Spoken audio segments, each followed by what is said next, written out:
ইনশাআল্লাহ আজকের সংক্ষিপ্ত আলোচনার শুরুতে আমি প্রথমেই ধন্যবাদ জানাতে চাই আমাকে এখানে আমন্ত্রণ জানানোর জন্য।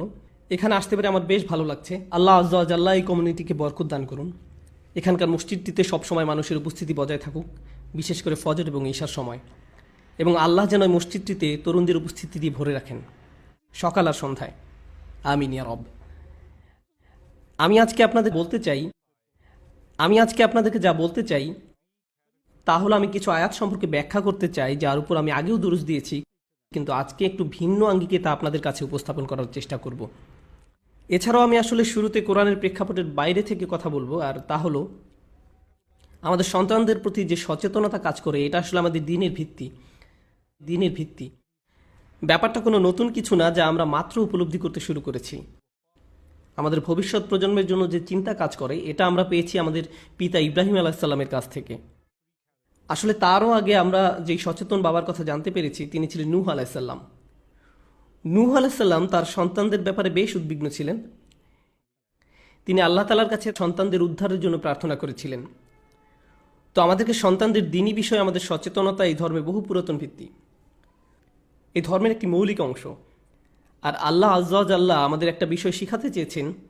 আমাদের বেশ কয়েকবার এমন নবীদের ব্যাপারে জানিয়েছেন যাদের নিজ সন্তানদের মধ্যে সমস্যা ছিল। অনেকবার ইব্রাহিম আলাইহিসসালামকে আল্লাহ অত্যন্ত নেককার দুজন সন্তান দিয়েছিলেন। তাকে দিয়েছিলেন ইসমাইল এবং ইসহাক। তিনি দুজন অপূর্ব সন্তান পেয়েছিলেন, কিন্তু নূহ আলাইহিসসালাম তেমন পাননি। ইয়াকুব আলাইহিসসালাম কয়েকজন অনুগত সন্তান, আবার কয়েকজন সমস্যাগ্রস্ত সন্তান পেয়েছিলেন, তবে বেশিরভাগই অবাধ্য ছিলেন, তাই না? তার মানে আমাদের নবীদের মধ্যে এমন কয়েকজন সন্তানদের ব্যাপারে সমস্যায় পড়তে হয়, তাহলে আপনি আমরা যতই চেষ্টা করি না কেন, আমরা সন্তানদের ব্যাপারে আমাদের সমস্যাকে এড়িয়ে যেতে পারবো না। এটা আল্লাহর কদরেরই অংশ। আল্লাহ আমাদের কয়েকজনকে অনুগত সন্তান দান করবেন, কিংবা আমাদের কিছু সন্তান হবে অনুগত, আবার কিছু সন্তান হবে আমাদের জন্য পরীক্ষা স্বরূপ। আর আমাদের সব ধরনের সন্তানকে বড় করে তুলতে হবে। এটা আমাদের দিনেরই একটা অংশ, আমাদের জীবনের অংশ। দুটি বাচ্চা কখনোই একই রকম হবে না। কেবল একটা সূত্র প্রয়োগ করে আপনার সব বাচ্চাকে বড় করতে পারবেন না। উদাহরণস্বরূপ ইয়াকুব আলাইহিসসালামের কথাই ধরুন। আমরা এটা বিশ্বাস করি না যে তিনি ইউসুফ আলাইহিসসালামকে বেশি স্নেহ করেছিলেন এবং অন্যদের প্রতি কম যত্ন নিয়েছিলেন, তাই তারা অমন আচরণ করেছিলেন। তিনি একজন নবী ছিলেন। অবশ্যই একজন নবীর অন্যতম প্রধান কাজ হলো ন্যায়নিষ্ঠভাবে জীবনযাপন করা। আর আপনি যদি আপনার এক সন্তানের প্রতি স্নেহশীল হন আর অন্যদের প্রতি তা না করেন, তাহলে তাতে সুবিচার হলো না। আমরা ইয়াকুব আলাইহিসসালামের কাছে এমনটা আশা করি না। অর্থাৎ বাবা হিসাবে যতটুকু করা সম্ভব ছিল তিনি করেছিলেন। আলহামদুলিল্লাহ, শেষে তারা তওবাও করেছিলেন, আর এটা তার প্রতি আল্লাহর উপহার ছিল। কিন্তু যেমনটা আমি বলেছিলাম, নূহ আলাইহিসসালামের ক্ষেত্রে তার ছেলেরা শেষ পর্যন্ত তওবা করেনি। আবার তারা নবী ছিলেন দেখে আপনি হয়তো ভাবতে পারেন যে কারো খুব ভালো চাকরি থাকলে তাতে বাড়তি সুযোগ সুবিধা থাকে। যেমন আপনার কেউ খুব ভালো চাকরি করেন, তাই আপনার পুরো পরিবারের জন্য আপনি হেলথ ইন্স্যুরেন্স পাচ্ছেন, তাই না? একজন নবীর চাকরি তো বেশ ভালো পদের, তিনি আল্লাহর কর্মচারী। এখানে তো তিনি কিছু সুযোগ সুবিধা পেতেই পারেন। আমি অন্তত আমার পরিবারের ব্যাপারে নিশ্চিন্ত থাকতে পারি। কোনো নবীকেই তার পরিবারের নিশ্চয়তা দেওয়া হয়নি, না তার স্ত্রী, না তার সন্তান। এমনকি আমাদের নবী মুহাম্মদ রাসূলুল্লাহ সাল্লাল্লাহু আলাইহি সাল্লামের ক্ষেত্রেও একটা অভাবনীয় হাদিস। আপনারা দেখবেন যে তিনি যখন তাঁর সন্তানদের সঙ্গে কথা বলছেন, ফাতিমাতুজ জাহরা রাদিয়াল্লাহু তাআলার সঙ্গে, তিনি বলছেন, ফাতিমা, মুহাম্মাদের কন্যা, আল্লাহর ব্যাপারে সতর্ক হও, আল্লাহর ব্যাপারে সাবধান থাকো, কারণ আল্লাহর সামনে আমি তোমাকে কোনো সাহায্য করতে পারবো না। তিনি এই কথা বলছেন নিজের মেয়েকে, সাল্লাল্লাহু আলাইহি সাল্লাম। অন্য কথায় তিনি আমাদেরকে খুবই গুরুত্বপূর্ণ কিছু শিখাতে চাইছেন। কেবল আমরা মুসলিম হয়েছি বলে, আমাদের সাধ্যমতো চেষ্টা করেছি বলে আমরা এমন সন্দেহ পোষণ করতে পারি না যে আমাদের নবীজি সাল্লাল্লাহু আলাইহি সাল্লাম তার সর্বোচ্চ চেষ্টার চেয়ে কোনো অংশ কম করেছেন। তিনি ভবিষ্যতে সকল বাবাদের জন্য আদর্শ, বিশেষ করে কন্যা সন্তানদের। আমরা যারা এখানে বসে আছি এবং আমাদের মধ্যে যাদের মেয়ে আছে, আমরা তো অনুগ্রহপ্রাপ্ত। আমরা রাসূল সাল্লাল্লাহু আলাইহি সাল্লামের সুন্নাহকে বজায় রাখতে পেরেছি, কারণ তিনিও ছিলেন কন্যা সন্তানের বাবা। তার ছেলেও হয়েছিল, কিন্তু তারা খুব অল্প বয়সী মারা গিয়েছিল। আল্লাহ তাকে একাধিক মেয়ে সন্তান উপহার দিয়েছিলেন এবং তাদের লালন পালন করার দায়িত্ব উপভোগ করতে দিয়েছিলেন। এটা এমন একটা দায়িত্ব যার জন্য আমাদের সম্মানিত বোধ করা উচিত। এই কারণে আমাদের মেয়ে সন্তান হওয়ার ব্যাপারে আমাদের চিন্তার ধারণা বদলে গিয়েছে। ইসলামের পূর্বে, উদাহরণস্বরূপ ইন্ডিয়ার কথা চিন্তা করুন, যেখানে মেয়ে সন্তান হওয়ার যে কালচার, ইসলামের পূর্বে, এমনকি আরব দেশেও যখন আপনার মেয়ে সন্তান হতো, আপনি আপনার চেহারা বিকৃত করতেন। এখন আমি সমাজকে কি করে মুখ দেখাবো? এই যুগে এসেও মুসলিম সমাজে আমাদের কারো কারো পরিবারেই আপনি আপনার স্ত্রীকে নিয়ে হাসপাতালে আছেন। সে প্রায় মারাই যাচ্ছিল সন্তান জন্ম দিতে গিয়ে, কিন্তু সন্তান জন্মের সঙ্গে সঙ্গে আপনার মা আপনাকে টেক্সট করলেন। ভালো খবর তো? এ কথার মানে কি? তিনি আসলে জিজ্ঞেস করছেন ছেলে হয়েছে কিনা। এরপর আপনি কোনো উত্তর না দিলে তিনি আপনাকে সান্ত্বনা দিলেন, অসুবিধা নেই, এর পরের বার হবে ইনশাআল্লাহ। যেন মেয়ে হওয়ার ব্যাপারটা খুবই দুঃখজনক। সুবহানাল্লাহ, কত নিচে নেমে গিয়েছি আমরা। আল্লাহ আসলে সেসব মানুষের ব্যাপারে কোরআনে অভিযোগ করেছেন যারা তাদের কন্যা সন্তানকে মর্যাদা দেয় না। যখন মেয়ে জন্ম নেয় তার মুখ কালো হয়ে যায়, যেন কালো মেঘ তার মুখকে ঢেকে রেখেছে, আর সে হতাশায় ডুবে ভাবছে আমার এইমাত্র একটা মেয়ে হয়েছে। তার মুখ কালো হয়ে যায়। সুবহানাল্লাহ। তো আমাদের সন্তানদের ব্যাপারে দুশ্চিন্তা করা নিয়ে কথা বলার আগে আমাদের প্রথমে ভাবা উচিত বাবা মা হিসাবে আমরা কতটা যোগ্য। এই বিষয়টা প্রথমে খেয়ালে আনতে হবে। আর এটা আসলে বেশ বড় একটি সমস্যা। তবে এটা আমার সূচনা নয়। আমি যা বলে শুরু করতে চাচ্ছিলাম, যে আমি আগে বলেছিলাম যে সন্তানদের প্রতি সচেতনতা আমাদের দিনেরই ভিত্তি, এই দিনের একটা মৌলিক অংশ। আর এটা এমন একটা বিষয় যাতে আমরা প্রজন্ম থেকে প্রজন্ম আমরা যথেষ্ট সফল, আলহামদুলিল্লাহ। এই দিনের একটা মৌলিক অংশ। সন্তান বড় করার কাজে আমরা বেশ ভালো, যুগ যুগ ধরে, আলহামদুলিল্লাহ। অবশ্যই পৃথিবী অনেক বদলে গিয়েছে নবী সাল্লাল্লাহু আলাইহি সাল্লামের যুগের পরে, কিন্তু সন্তান লালন পালনে মুসলিমদের সফলতা অন্য যে কারো চেয়ে ভালো ছিল, আলহামদুলিল্লাহ, বর্তমান সময়ের আগ পর্যন্ত। আজকের দুনিয়া এতটা আকস্মিকভাবে বদলে যাচ্ছে যে এটা শুধু সরকার কিভাবে পরিচালিত হবে তাতে প্রভাব রাখছে না, এটা আমাদের অর্থনীতিতে প্রভাব রাখছে।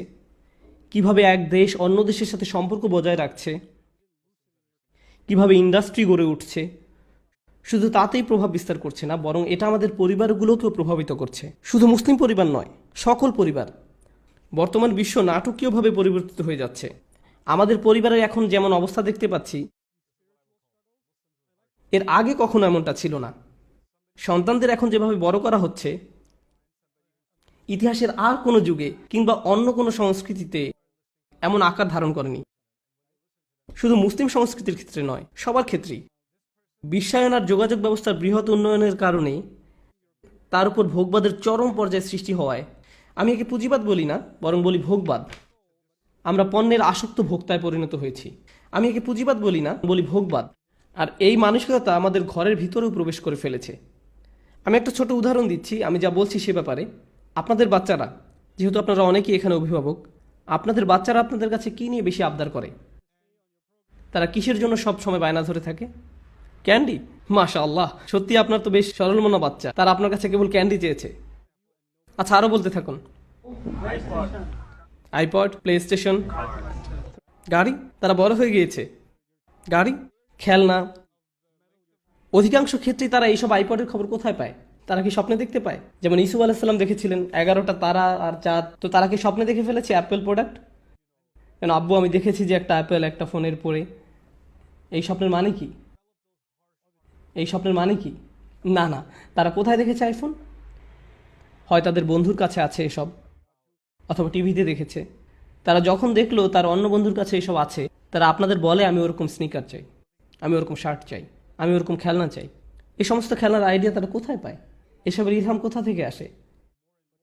এগুলো এসেছে মিডিয়া থেকে।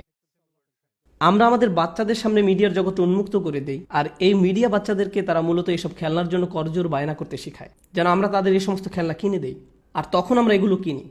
তাছাড়া বাচ্চারাই যে এসবের ক্ষেত্রে শিকার তা কিন্তু না, আমরাও এর অন্তর্ভুক্ত। আমরা যেসব ব্র্যান্ডের জামা পরি, আপনি আসলে নিজেকে খুব হাই ক্লাস মানুষ ভাবতে শুরু করেন। হঠাৎ করে যখন আপনি একটা দামি ঘড়ি পরেন, হঠাৎ যেন আপনার মনে হতে থাকে সব মানুষের ভিড়ে আপনার মান মর্যাদা বেড়ে গিয়েছে। যেই মুহূর্তে আপনি অ্যাপেল স্টোর থেকে একটা আইফোন হাতে নিয়ে বেরিয়ে আসলেন, হঠাৎ যেন আপনার নিজেকে খুব হ্যান্ডসাম লাগে। কিছু একটা তো হয়েছে। আমি বুঝতে পারছি না আমি কীভাবে এত কুল হয়ে গেলাম। এটা জাস্ট হয়ে গেল। আমরা আসলে ভেবে নেই মানুষ হিসাবে আমাদের মর্যাদা বেড়ে গিয়েছে এসব পণ্যের ক্রেতা হয়েছি বলে। আর আপনি যদি কোনো ব্র্যান্ডের কাপড় না পরেন, অথবা ওই ফোনটা যদি আপনার না থাকে, আপনার যদি এই খেলনাটা নেই অথবা ওই খেলনাটা নেই, কোনো কারণে আপনি অন্যদের সমমান সম্পন্ন নন, অন্যরা আপনার চেয়ে ভালো, শুধু এই কারণে যে তাদের হাতে যেটা আছে সেটা আপনারটার থেকে ভালো। তো আমরা মুসলিমরা, আমরা কেমন যেন অবচেতন ভোক্তায় পরিণত হয়ে গিয়েছি। এমনটাই আমাদের অবস্থা। আমরা এই সমাজে সন্তান লালনের কথা বলার আগে আমাদের এটা বুঝতে হবে যে আমাদের চারপাশে দুনিয়াতে আসলে কি হচ্ছে, আমাদের সকলের সঙ্গে কি হচ্ছে, আর সারা দুনিয়াতে কি হচ্ছে। কার্যকর উপায়ে সন্তান লালনের কথা ভাবার আগে আমাদের এসব ব্যাপার ভেবে দেখতে হবে। এটা বেশ বড় একটা সমস্যা। দ্বিতীয় বড় সমস্যাটা হলো আপনার কাছে সাফল্যের মানে কি। কিসে আপনার মর্যাদা বাড়ায়? এখন তো বাচ্চাদেরকে এই মানসিকতা দিয়ে বড় করা হচ্ছে যে তাদের মূল্য এসব প্রোডাক্ট দ্বারা নির্ধারিত হয়। যে ব্র্যান্ডের কাপড় পরছেন, যে বাসায় থাকছেন, যে গাড়িটা চালিয়ে তাকে স্কুলে দিয়ে আসছেন, যে ব্র্যান্ডের ব্যাগ কাঁধে নিচ্ছেন, এসব ব্যাপার এগুলো আপনার মূল্য যাচাই করছে। আর এর সাথে যোগ হয়েছে আরও একটা সমস্যা, জীবনে সফল হওয়া বলতে কি বোঝায়। সাফল্য সম্পর্কে আমাদের ব্যক্তিগত ধারণা 20, 30 কিংবা 40 বছর আগেও যা ছিল এখনও তাই আছে। মুসলিম বিশ্বের অধিকাংশের জন্যই ব্যাপারটা সত্য যে আমাদের মধ্যে কারো কারো হয়তো শিক্ষার ভালো সুযোগ ছিল না, কিংবা আপনাদের বাবা মায়ের সেই সুযোগ হয়নি, তো তারা তাদের সব ধরনের প্রচেষ্টা লাগিয়ে দেয় তাদের বাচ্চাকে শিক্ষিত করে তুলতে। আর আপনি আপনার জীবন থেকে এই শিক্ষা পেয়েছেন, তাই আপনি বলেন আমার বাচ্চার জন্য আমি সর্বোচ্চ শিক্ষা অর্জনের ব্যবস্থা করব। যদিও এই ইচ্ছা পূরণ করতে গিয়ে আপনাকে তাকে প্রাইভেট স্কুলে পাঠাতে হয়, বাড়ি ভাড়া নিতে হয়, অ্যাপার্টমেন্ট ভাড়া নিতে হয়, অস্বস্তিকর পরিবেশে থাকতে হয়, তারপরেও তাদের সুশিক্ষার স্বার্থে আপনি তা করতে রাজি আছেন। যদি আমার অস্বাভাবিক লোন নিতে হয় তাকে আইভি লিগ বা মেড স্কুলে পাঠাতে, কিংবা তাকে কোনো লিড প্রোগ্রামের অন্তর্ভুক্ত করতে, আমরা তা করতে রাজি আছি। কেন? কারণ আপনাদের কাছে সাফল্যের সবচেয়ে গুরুত্বপূর্ণ ধাপ কি? আপনাদের বাচ্চার সুশিক্ষা। আর এখানে যারা আপনাদের সন্তান, তাদেরকে এটা বারবার বলা হয়েছে তোমাকে শিক্ষা নিতেই হবে, তুমি একজন ব্যর্থ মানুষে পরিণত হবে যদি তুমি শিক্ষা না পাও, তোমাকে কলেজ পাশ করতে হবে, এটা পাশ করতে হবে, ওটা পাশ করতে হবে। আর আপনি যদি ইন্দো ভারতীয় অঞ্চলের হয়ে থাকেন তবে অবশ্যই আপনি একজন ব্যর্থ মানুষ যদি আপনি ফিজিশিয়ান হতে না পারেন। এ দুনিয়ায় আপনার থেকে আর আশা করার কিছু নেই। এখন আপনার জন্য কেবল একটাই দরজা খোলা আছে, আর সেটা হলো আখিরাত। আপনি সার্জন হতে পারেননি দেখে আপনার বাবা মা আপনার প্রতি অসন্তুষ্ট।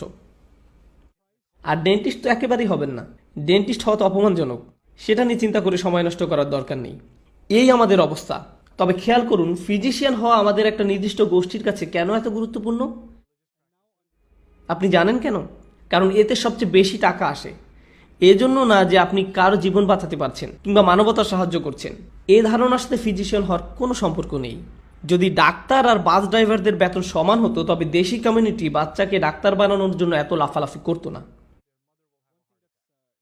আমাদের মাঝে কোনো উৎসাহ নেই নিজের সন্তানকে পৃথিবীর উদ্ধারকর্তা হিসেবে দেখার। না, নেই।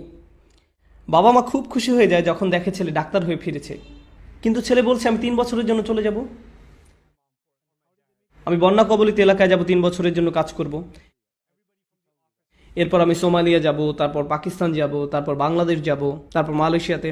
আমি শুধু সেবাদান করব, বেতন নিব না, কোনো লাভের জন্য কাজ করব না। তখন সেই বাবা মা বলবে, ইয়া আল্লাহ, আমরা আমাদের সব টাকা পয়সা ঢেলে দিয়েছি তোমাকে ডাক্তার বানাবার জন্য, আর এখন তুমি এইসব করবে? তোমার তো সেই রকমের রক্তচোষা মেশিনের অংশ হওয়া উচিত ছিল, ইন্স্যুরেন্স বা ফার্মাসিউটিক্যাল কোম্পানিগুলোর অংশীদার। আমরা তো তোমাকে তাই বানাতে চেয়েছিলাম। তুমি কেন মানুষের জীবন বাঁচাবে? তোমার সমস্যা কি? এই হলো আমাদের অবস্থা।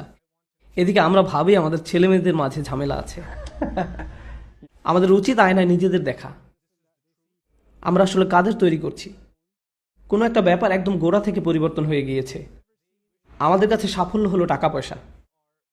শিক্ষা সম্পর্কে আমাদের ধারণা হলো এমন একটা ক্যারিয়ার যাতে অনেক টাকা আসে। সবকিছুর মূলই অর্থ সম্পদ। আপনি যদি সফল হন এর মানে যে আপনার কাছে অনেক টাকা পয়সা আছে। আপনি যদি সফল হন তার মানে এই যে আপনি শিক্ষা অর্জন করেছেন। শিক্ষা অর্জন করেছেন কোন ফিল্ডে? যেখানে আপনার একটা ভালো ক্যারিয়ার হবে, যার মানে যেখানে আপনি অনেক টাকা পয়সা পাবেন। এটাই এখন সাফল্য।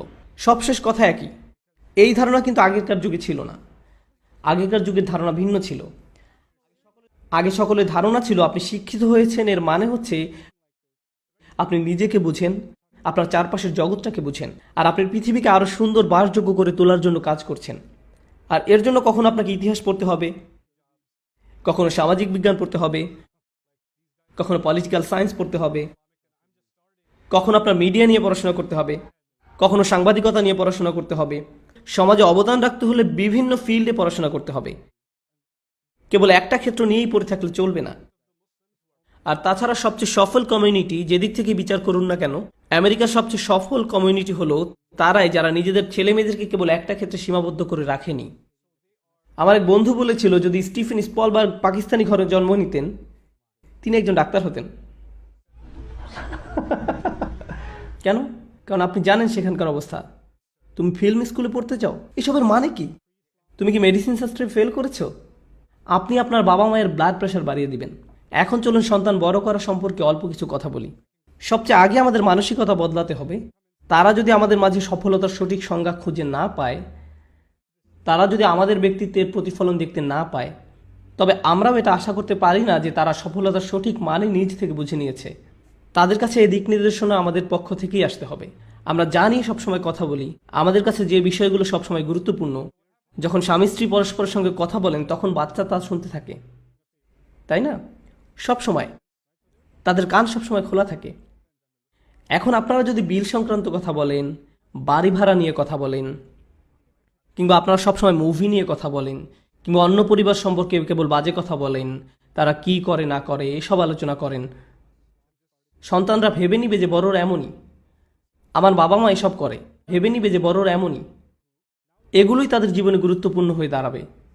কিন্তু আপনি আর আপনার স্ত্রী যদি কোরআন নিয়ে কথা বলেন, আখিরাত নিয়ে কথা বলেন, অন্যের জন্য ভালো কিছু করার কথা বলেন, কাউকে সাহায্য করার কথা বলেন, তারা আপনারটা দেখেই শিখে নেবে। আপনার তাকে লেকচার দিতে হবে না। এই ব্যাপারে তারা কেবল আপনাকে দেখবে। সবচেয়ে কার্যকর প্যারেন্টিং সেটাই, যেখানে বাচ্চাকে কোনো কাজ করাতে বাবা মায়ের কোনো কিছু বলতে হয় না। তারা দেখতে দেখতে শিখে ফেলে, কারণ তারা এসবই সবসময় দেখছে। আপনাদের মধ্যে অনেকেই ভাবেন যে আমি যদি নোমান ভাইয়ের লেকচারগুলো নিয়ে এসে বাচ্চাদেরকে বসিয়ে শোনাতে পারতাম, ইনশাআল্লাহ এরপর তারা ভালো হয়ে যেত। শুধু কয়েকটা ইউটিউব ভিডিও আর সমস্যা সমাধান হয়ে যাবে, এতে আসলে কোনো উপকার হবে না। আর আপনি হয়তো এতদিনে সেটা বুঝে ফেলেছেন। আর আপনিই হচ্ছেন আপনার সন্তানদের প্রকৃত কাউন্সিলর। আমি আমার সন্তানের প্রকৃত কাউন্সিলর। আমাদের তাদের সবচেয়ে ভালো বন্ধু হতে হবে। আর এর পরের কথা হচ্ছে বিশ্বের পরিবর্তন। আপনি জানেন পুরনো যুগে বাবা মায়ের সাথে সন্তানদের একটা প্রাকৃতিক সম্পর্ক বিরাজ করত, কিন্তু নতুন যুগে আব্বু দিনের বেশিরভাগ সময় অফিসে কাজ করেন, বাসায় আসেন ক্লান্ত হয়ে।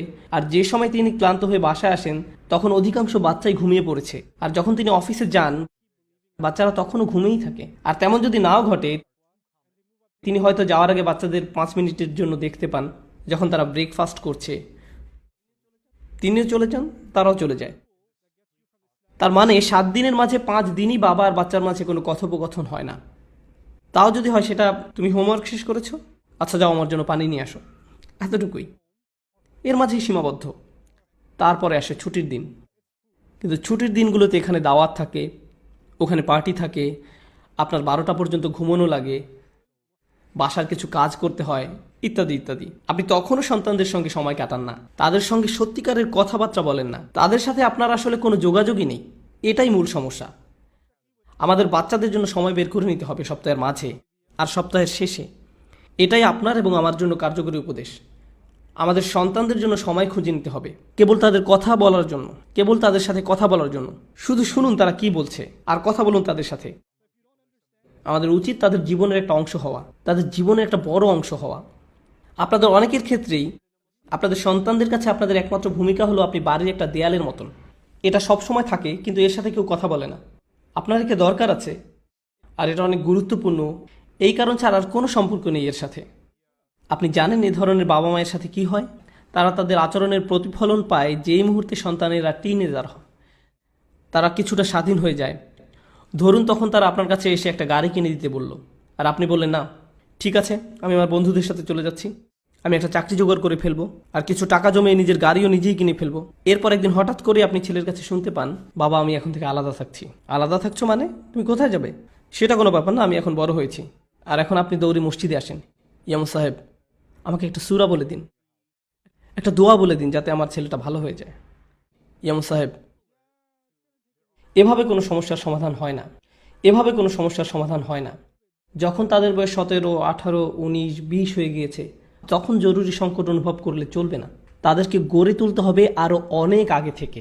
এখন আমি কিছু প্র্যাকটিক্যাল উপদেশ দিতে চাই সেসব অভিভাবকদের জন্য যাদের সন্তানদের বয়স 10-এর নিচে। হাত তুলুন প্লিজ, যাদের সন্তানদের বয়স 10-এর কম। খুব বেশি নেই, আলহামদুলিল্লাহ।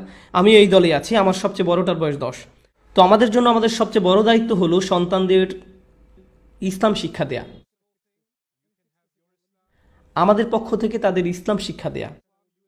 যখন নবী আলাইহিস সালামরা দ্বীন শিক্ষা দিতেন, তারা সকলের জন্য তা করতেন, তারা সকলের জন্য তা করতেন।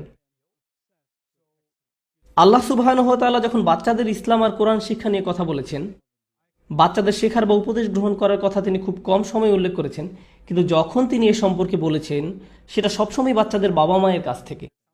কথাটা আবার খেয়াল করুন, আল্লাহ যখনই কোরআনে বাচ্চাদের সঠিক পথ প্রাপ্ত হওয়ার কথা বলেছেন সেটা সবসময়ই বাবা মায়ের পক্ষ থেকে হয়েছে, আর অভিভাবকদের মধ্যে থেকে তা সবসময়ই বাবার তরফ থেকে। কারণ মা তো সর্বক্ষণই বাচ্চার পাশেই থাকেন। একজন মাকে কোনো অতিরিক্ত কষ্ট পোহাতে হয় না বাচ্চার পাশে থাকার জন্য, কিংবা বাচ্চার সবসময় খেয়াল রাখতে, কিংবা তাকে উপদেশ দিতে।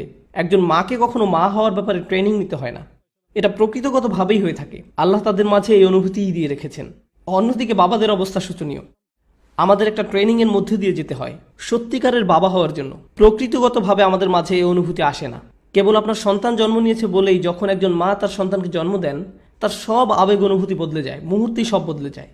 কিন্তু একজন বাবার ক্ষেত্রে 3-4 দিন পার হওয়ার পর যখন বন্ধুরা জিজ্ঞেস করে, তোমার তো শুনেছি বাবু হয়েছে, বলে হ্যাঁ, কিন্তু আমি এখনো ধরতে পারিনি কি হয়েছে। কেউ আপনাকে বুঝিয়ে দিলে আপনি বুঝতে পারেন ব্যাপারটা। আমি কি বলছি বুঝতে পারছেন? আমি এখনো ধরতেই পারিনি কি হয়েছে, কারণ বাবা হওয়ার যে উপলব্ধি তা স্বভাবগতভাবে আমাদের মাঝে আসে না।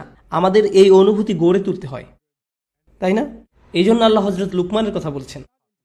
তিনি কিভাবে সঠিক সুযোগটা বেছে নিচ্ছেন বাচ্চার সাথে কথা বলার জন্য। আমরা দেখেছি ইয়াকুব আলাইসাল্লাম তার সন্তানদের সাথে কথা বলছেন। আমরা ইব্রাহিম আলাইসাল্লামকে পেয়েছি, তিনি তার সন্তানদের ঠিক একই উপদেশ দিয়েছেন যা ইয়াকুব আলাইসাল্লাম বলেছেন। খুব চমৎকার বিষয়টা, কারণ এ থেকে বোঝা যায় একজন বাবা তার সন্তানদের প্রতি দায়িত্ব পালন করছেন। তাকে শুধু এটা শিখিয়ে নয় যে নিজেকে কিভাবে গড়ে তুলতে হবে, বরং তাকে কিভাবে একজন বাবা হতে হবে সেটাও শিখিয়েছেন। আমরাই আমাদের সন্তানদেরকে শিখাবো কিভাবে একদিন ভালো বাবা হতে হবে। কারণ ইব্রাহিম আলাইসাল্লাম শিখিয়েছিলেন ইসহাক আলাইসাল্লামকে, ইসহাক আলাইসাল্লাম শিখিয়েছিলেন ইয়াকুব আলাইসাল্লামকে। এক্ষেত্রে কোরআন কি বলছে? ইব্রাহিম এবং ইয়াকুব অর্থাৎ একজন দাদা আর তার নাতি একদম একই কথা বলছেন। তারা কি কথাটা একই সময় বলেছেন? না, দুজনে সম্পূর্ণ আলাদা দুই প্রজন্মের। এই কথা বলছেন ইব্রাহিম আলাইসাল্লাম। ইব্রাহিম আলাইসাল্লাম বলেছিলেন ইসমাইল এবং ইসহাক আলাইসাল্লামকে। ইয়াকুব আলাইসাল্লাম বলেছিলেন তার 11 জন সন্তানকে। কিন্তু তারা অবিকল একই কথা বলেছেন, হে আমার সন্তানগণ, নিশ্চয়ই আল্লাহ তোমাদের জন্য এই ধর্মকে মনোনীত করেছেন, কাজেই তোমরা মুসলমান না হয়ে কখনো মৃত্যুবরণ করো না। কি অদ্ভুত সুন্দর! আল্লাহ বলছেন দাদা আর নাতি একই উপদেশ দিচ্ছেন। কেন? কারণ একই তারবিয়াহ বংশানুক্রমে চলে এসেছে। এই তারবিয়াহ কিভাবে একজন ভালো সন্তান হতে হবে শুধু সে বিষয় নয়, বরং এক সময় কিভাবে একজন ভালো বাবা হতে হবে তা নিয়ে। এটা সেই তারবিয়ার বৈশিষ্ট্য। অন্য কথায়, আমরা আমাদের সন্তানদেরকে তারবিয়া দিয়ে যাব যখন তারা পরিণত বয়স্ক হয়ে যাবে। আমরা তাদের সন্তানদের লালন পালন ব্যাপারে উপদেশ দিব। আর আমরা যদি আমাদের দায়িত্ব সঠিকভাবে পালন করতে পারি, আমরা যদি পেছনে ফিরে তাকাই, দেখব আমাদের অনেকের বাবা মা আমাদের প্রতি দুর্ব্যবহার করেছেন। অনেকের বাবা মা এমন ছিলেন, তারা তাদের বাচ্চাকে গালিগালাজ করতেন, তিরস্কার করতেন, অপমান করতেন। তাই যখন তাদের সন্তানের বাচ্চা হয়, তারা বলে আমি আমার বাবার চেয়ে ভালো বাবা হব, আমার বাবার মতো আমি হব না, আমি আমার বাচ্চাকে খুব ভালোবাসবো, আমি তার জন্য এই করব সেই করব। কিন্তু আমরা শেষে ঠিক আমাদের বাবার মতনই হয়ে যাই। সত্যিটা শুনতে আমরা পছন্দ করি বা না করি, কোনো না কোনোভাবে ঠিক তাই ঘটে। তো আমরা এখনো শিখছি প্রজন্মের পর প্রজন্মের প্রভাব। যদি আমরা আমাদের কাজ ঠিকমতো করতে পারি, তবে এটা ছাড়াও এখানে একটা গুরুত্বপূর্ণ প্রশ্ন আছে। ইব্রাহিম আলাইসাল্লাম আর ইয়াকুব আলাইসাল্লামের সন্তানেরা কি সমগুণ সম্পন্ন ছিলেন? ইব্রাহিম আলাইসাল্লামের সন্তান কে ছিলেন? ইসমাইল আর ইসহাক। আর ইয়াকুব আলাইসাল্লামের সন্তান কে ছিলেন? ইসু আলাইসাল্লাম, বিনিয়ামিন আর বাকি ভাইরা। তারা কি সমান গুণ সম্পন্ন ছিলেন? না, কিন্তু উপদেশ তো একই রয়ে গিয়েছে, তাই না? ঠিক একই পরামর্শ। আল্লাহ এখানে শিখাচ্ছেন যে আপনার বাচ্চারা সহজ হোক কিংবা জটিল হোক, আপনাকে আপনার কর্তব্য করে যেতে হবে। অভিভাবকত্বের কিছু অংশ কখনোই পরিবর্তন হয় না, তবে কিছু ক্ষেত্রে পরিবর্তন হয়। কিন্তু এই বিষয়ে অভিভাবকত্বের কোনো রূপান্তর ঘটবে না। আপনার সন্তানকে আপনার দ্বীনের শিক্ষা দিতেই হবে। এটা আপনার তরফ থেকেই ঘটবে। এই কাজটা কারি সাহেব করে দিবেন না, ইমাম বা খতিব সাহেব করে দিবেন না, আপনাকেই করতে হবে। তো এখন আমি আসল কথায় ফিরে আসি। আমি আপনাদের সাথে কিছু বাস্তবসম্মত তাৎক্ষণিক উপায় শেয়ার করতে চাই, যা আমি সহ আমাদের সকলের কাজে লাগতে পারে। এটা আমার ব্যক্তিগত ধারণা যে ইসলামী শিক্ষা ব্যবস্থায় একটা বিপ্লব ঘটা দরকার। আমি এই কথা দ্বারা কি বোঝাতে চাচ্ছি? এখন ইসলামিক স্টাডিজ হচ্ছে আলিমদের জন্য। একজন আলিম পড়াশোনা করবেন ফিকহ, হাদিস, তাফসির, আকিদা এসব নিয়ে। তারা এসব কিছু নিয়ে পড়াশোনা করে একজন আলিম হবেন, আর তারা এই বিষয়সমূহ নিয়ে অনেক উচ্চ লেভেলের পড়াশোনা করবেন। কিন্তু ঠিক তাদের নিচেই আরেকটি লেভেল আছে, যেটা আমাদের আসলে তৈরি করে নিতে হবে। এটা তেমন একটা দেখা যায় না এখনো। আমাদের সৃষ্টি করতে হবে ইসলামী শিক্ষার এমন একটা লেভেল যেখানে আমরা কেবল আমাদের দৈনিক জীবনযাপনের জন্য ইসলাম শিখব। আমি এখানে ফিকহ শিক্ষার কথা বলছি না, আমি বলছি বাবাদের প্রতি উপদেশের কথা, স্ত্রীদের প্রতি উপদেশের কথা। এরকম একটা কারিকুলাম, কিভাবে একজন ভালো মুসলিম স্ত্রী হতে হয়, কিভাবে একজন ভালো মুসলিম স্বামী হতে হয়, কিভাবে একজন ভালো মুসলিম বাবা হতে হয়, কিভাবে একজন ভালো মুসলিম ছেলে হতে হয়, ভালো মেয়ে হতে হয়, আল্লাহ কি কি উপদেশ দিয়েছেন এই ব্যাপারে আমাদের একজন ভালো মানুষে পরিণত করার উদ্দেশ্যে। এটাই হলো শিক্ষা। সত্যিকারের শিক্ষা মানে এই না যে আপনি C++ জানেন, আপনার মাইক্রোসফটের উপর একটা সার্টিফিকেশন আসছে, আপনার সিসকোয়ের উপর সার্টিফিকেশন আছে, আর এর সাথে আপনার অ্যাকাউন্টিংয়ের উপর একটা ডিগ্রি আছে, আপনি MBA করেছেন। এত কিছুর মানে হলো আপনি জানেন কিভাবে টাকা পয়সা বানাতে হয়। এর দ্বারা কেবল এটাই বোঝা যায় যে আপনি অর্থ উপার্জনের পথ জানেন। এই শিক্ষা আপনাকে একজন ভালো মানুষে পরিণত করে না। আমি এমন অনেক ফিজিশিয়ানদেরকে চিনি যারা মানুষ হিসাবে জঘন্য। আমি এমন অনেক প্রোগ্রামারদেরকে চিনি যারা মানুষ হিসাবে অত্যন্ত ভয়াবহ। তারা একেবারে জাহিল, তারা একজন ভালো বাবা হওয়ার ব্যাপারে অনভিজ্ঞ। তাদের এত শিক্ষা কি কাজে আসলো? এইসব কেবল বুদ্ধিমত্তার শ্রম। আপনার ফ্যাক্টরিতে আপনি কেবল একজন দক্ষ শ্রমিক। এটা যদিও একটা ভার্চুয়াল ফ্যাক্টরি, কিন্তু আপনি একজন শ্রমিক ছাড়া আর কিছুই না। আমাদেরকে ইসলামী শিক্ষা ব্যবস্থায় এক বৈপ্লবিক পরিবর্তন আনতে হবে, যে শিক্ষা ব্যবস্থার মূল লক্ষ্য সবাইকে আরো ভালো মানুষে পরিণত করা, আদব শিখানো। কিছু বিশেষ দিকে আমাদের সাহায্য প্রয়োজন, যা আগে কখনো প্রয়োজন হয়নি। আমি আপনাদের বলেছিলাম যে আমাদের ঘরের ভিতরে যা হচ্ছে সেটাও বর্তমানে টার্গেট করা হচ্ছে। বেশিরভাগ মুসলিম বাবা এখন জানেনই না ভালো বাবা হওয়ার মানে কি। এগুলো আমাদের কাছে খুব সহজ এবং স্বাভাবিক ছিল আগে। এই দায়িত্বগুলো বোঝা খুব একটা কঠিন ছিল না। কিন্তু এখন বৈশ্বিক পরিবর্তনের কারণে, আমাদের জীবনযাপন পদ্ধতির পরিবর্তনের কারণে আমাদের এসব আবার শিখতে হবে। এই জ্ঞানের কাছে ফিরে এসে আবার নতুন করে শিখতে হবে। বিশেষ করে কিভাবে সন্তান লালন পালন করতে হয় তা জানতে হবে। আপনারা এক সেট CD পাবেন, আমার মনে হয় অনলাইনে MP3ও পেয়ে যেতে পারেন। আমি চাই আপনারা সবাই সেটা শুনবেন। সিডিগুলো আমার করা না, এমন একজন ভাই করেছেন যাকে আমি খুব বেশি সমাদর করি, ভাই হিশাম আল আওয়াদি।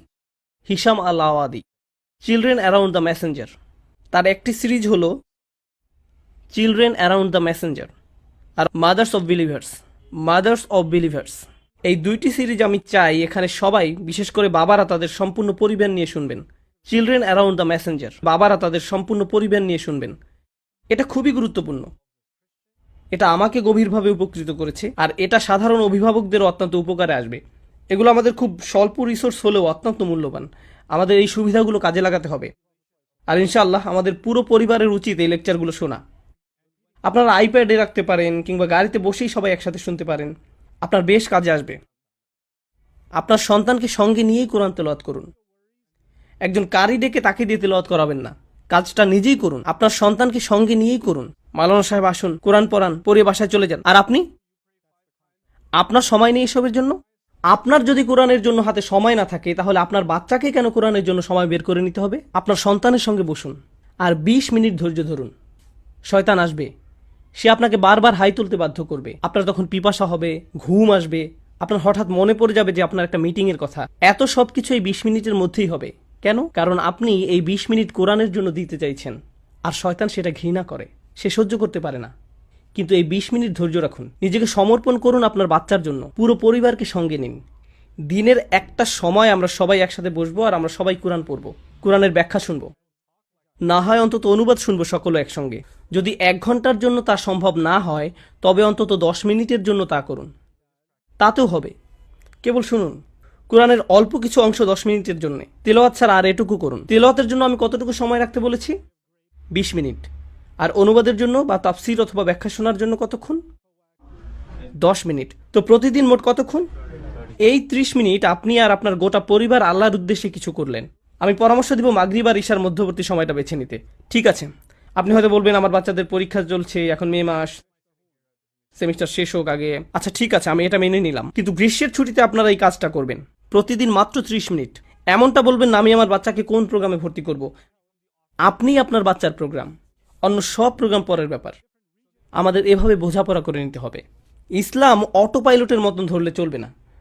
আর আমি এটা বলেই আমার কথা শেষ করতে চাই। আমি কি বোঝাতে চাইছি? আমরা আসলে একটা মুসলিম সমাজে বড় হয়েছি। আমাদের মধ্যে অধিকাংশরই, আমার নিজেরও, আমাদের বাবা মায়ের কখনো আমাদের ঈমান সম্পর্কে দুশ্চিন্তা করতে হয়নি।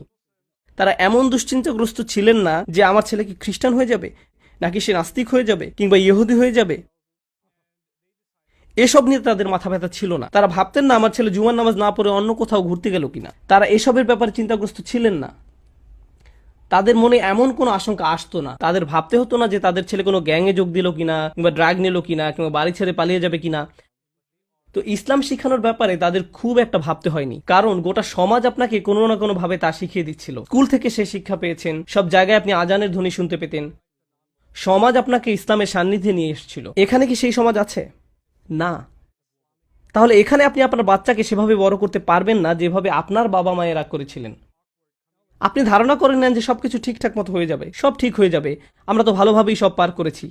ভাই, আপনি তা পেরেছেন কারণ আপনি সম্পূর্ণ ভিন্ন একটা দুনিয়ায় বসবাস করতেন, আর এখন অন্য এক দুনিয়া। এখানে কোনো নিশ্চয়তা নেই যে আপনার বাচ্চারা ইসলামকে ধরে রাখবে, কোনো গ্যারান্টি নেই, একেবারেই নেই। এই পরিবেশটা শুধু গাড়ির কালো ধোঁয়ায় দূষিত হয়েছে তা নয়, এখানে যেই দূষণ ঘটছে তা হলো কুফর। এই পরিবেশটা মানুষ এখন সন্দেহবাতিক হয়ে গিয়েছে। আমি আপনাদের বলে শেষ করতে পারবো না কত টিনেজার আমার কাছে এসেছে যারা ইসলামের ব্যাপারে সন্দিহান। তারা শুধু সন্দিহান তা নয়, তারা প্রতিনিয়ত অসংখ্য বাজে মন্তব্য শুনে থাকে দিন সম্পর্কে। তার উপর আমরা টেক্সাসে থাকি, আমরা অনেক খারাপ কথা শুনি। আজকে সকালেই 2 মরমন খ্রিস্টান ছেলে জুমার আগে আমার বাসায় এসেছিল। দরজায় নক করলো, খুলে দেখলাম 2টা বাচ্চা ছেলে, টিনেজ ছেলেরা দাওয়াত দিচ্ছে। আমি তখন ভাবছিলাম, ইস, আমাদের মাঝেও যদি এমন ছেলেরা থাকতো। আপনি কোনো টিনেজ ছেলেকে দেখেছেন যে সকালে উঠে তৈরি হয়ে নেয়, সুন্দর জামা কাপড় পরে, ইউনিফর্মের মতো বাইক নিয়ে বেরিয়ে পড়ে, এখন বাইরে 92 ডিগ্রি, এর মধ্যে তারা ঘরে ঘরে যেয়ে বলে আমরা আপনাকে সৃষ্টিকর্তার বাণী সম্পর্কে বলতে চাই? আপনি জানেন এটা করার জন্য কতটা সাহস দরকার? আমি তাদের ধর্মবিশ্বাস ভেঙে দেওয়ার আগে প্রথমে যেটা করতাম তা হলো বলতাম তোমরা যা করছো সেটা সত্যি প্রশংসার দাবি রাখ। বিস্ময়কর, তাদের কাছে এখনো সত্য আসেনি, তারপরে তারা এতটাই নিজেদের উৎসর্গ করেছে যে তারা তাদের বাচ্চাদের মাঝে এই ধর্মবিশ্বাস গেঁথে দিয়েছে। কারণ মরমন কমিউনিটি এই সিদ্ধান্ত নিয়েছিল যে তাদের সন্তানেরা তাদের অগ্রাধিকার পাবে। আমরা সবকিছু ভুলে যাব, আমাদের ধর্ম প্রচার করব না, অন্যদের তা শিখাতে যাব না, আমরা কেবল চিন্তা করব আমাদের সন্তান নিয়ে। আমরা সর্বোচ্চ চেষ্টা করব যাতে তারা এই ধর্ম উপলব্ধি করতে পারে। এ ধারণার জন্যই তাদের টিনের ছেলেরা আজ তাদের ধর্মকে ধরে রেখেছে। আর আমি বসে বসে তাদের সাথে কথা বলছিলাম। তারা বিশ্বাস করে তাদের বই হচ্ছে সৃষ্টিকর্তার বাণী, আর এটা অলৌকিক। আমি ভাবছিলাম, ওয়াও, এটা কোনো অলৌকিক বাণী নয়, কিন্তু আমি তোমাদের আত্মনিবেদনের প্রশংসা করি, আমি সত্যি এর তারিফ করি। আমি বলছি না চলুন সবাই আমরা মরমন হয়ে যাই কিংবা ওদের মতো হয়ে যাই। আমি শুধু বলছি, ভাই, আপনি যদি কোথাও ভালো কিছু দেখেন আপনার সেটা তারিফ করা উচিত। আর তাদের এমন কিছু ভালো গুণ রয়েছে যেগুলোর প্রশংসা করা উচিত। আমাদের অন্যান্য কমিউনিটি থেকে শেখার আছে। আর আমি বলছি, খুব দ্রুতই পৃথিবীর দৃষ্টিকোণ বদলে যাচ্ছে। যারা সৃষ্টিকর্তায় বিশ্বাস করে তারা থাকবে একদিকে, আর যারা সৃষ্টিকর্তায় বিশ্বাস করে না তারা থাকবে অন্যদিকে। এখন আমাদের নিজেদের মধ্যেই মতনৈক্য রয়েছে, বিভিন্ন মাযহাবের মধ্যে, মুসলিম আর খ্রিস্টানদের মধ্যে, হিন্দুদের মধ্যে, ইত্যাদি ইত্যাদি ইত্যাদি। কিন্তু খুব শীঘ্রই গোটা পৃথিবী 2 লাইনে বিভক্ত হয়ে যাবে। আমি কোনো সৃষ্টিকর্তায় বা কোনো ধর্মে বিশ্বাস করি না, এবং আমি একজন সৃষ্টিকর্তায় বিশ্বাস করি। এই পরিবর্তনই আগামীতে হতে যাচ্ছে। যুক্তরাষ্ট্রের প্রত্যেকটা কোণে কোণে এই পোলারাইজেশন ঘটছে, আর এটা দাবানলের মতো ছড়িয়ে পড়ছে। খবরদার এক মুহূর্তের জন্য ভাববেন না এই পরিবর্তন মুসলিম সমাজকে প্রভাবিত করবে না। করবে, অবশ্যই করবে। অভিভাবক হিসাবে আমাদের কোরআন শিখতে হবে, আমাদের সন্তানদের জন্য নয়, নিজেদের জন্য। আমাদের কোরআন পড়তে হবে আর এতটাই ভালোবাসতে হবে কোরআনকে যে আপনার বাচ্চারা বড় হতে হতে জানবে, আমার বাবা, কেউ যদি তাদের জিজ্ঞেস করে তোমার বাবা কি করতে ভালোবাসতেন, তারা বলবে আমার বাবা কোরআন পড়তে ভালোবাসতেন। তিনি সবসময় কোরআনের কথা বলতেন। আমি কোরআন সম্পর্কে যেসব জেনেছি তার অধিকাংশই আমার বাবার কাছ থেকে জেনেছি। তিনি সবসময় কোরআনের ব্যাখ্যা শুনতেন, সবসময় আমাকে আরো বেশি তিলাওয়াত করতে বলতেন। তিনি এটা সবসময় মুখস্থ করতেন, তিনি এর তেলাওয়াত শুনতে ভালোবাসতেন। আমাদের নিজেদেরকে কোরআনের জাতি হিসাবে গড়ে তুলতে হবে। কেন? কারণ নবী সাল্লাল্লাহু আলাইহি সাল্লামকে সন্দেহগ্রস্ত মানুষেরা ঘিরে রেখেছিলেন, ঠিক যেমনটা আমাদেরকেও সন্দেহগ্রস্ত মানুষেরা ঘিরে রেখেছে। এবং সেই সময় একমাত্র জিনিস যেটা আপনাদের বিশ্বাস অটুট রাখবে সেটা কি? কোরআন, আল্লাহর বাণী।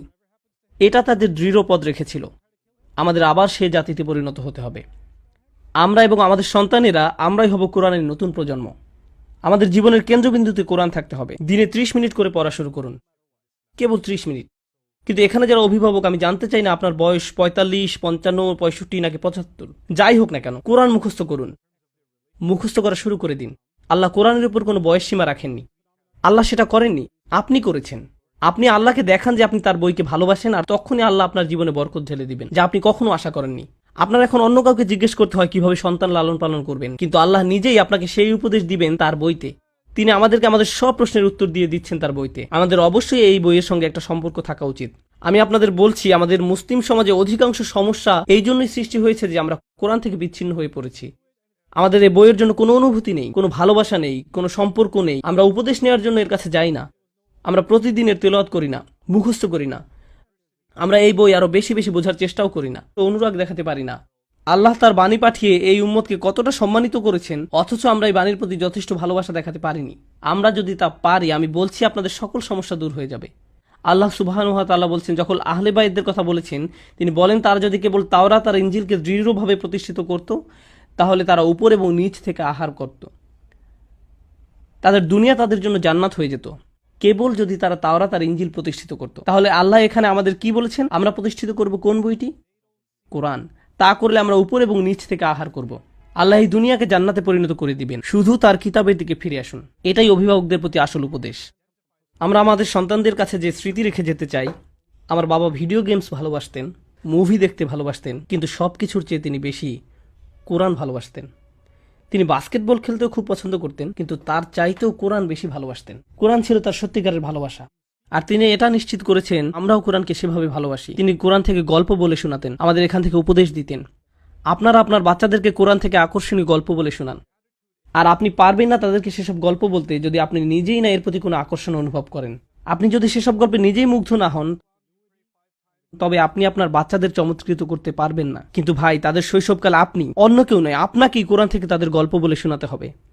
আপনাকে এই কাজটা করতে হবে। আমি সেদিন আমার এক মেয়েকে ইসু আলাইহিস সালামের গল্প শোনাচ্ছিলাম, আর আমি গল্পটা শেষ করিনি। সেই 4 দিন ধরে বারবার জিজ্ঞেস করছে, আব্বু এরপর কি হলো?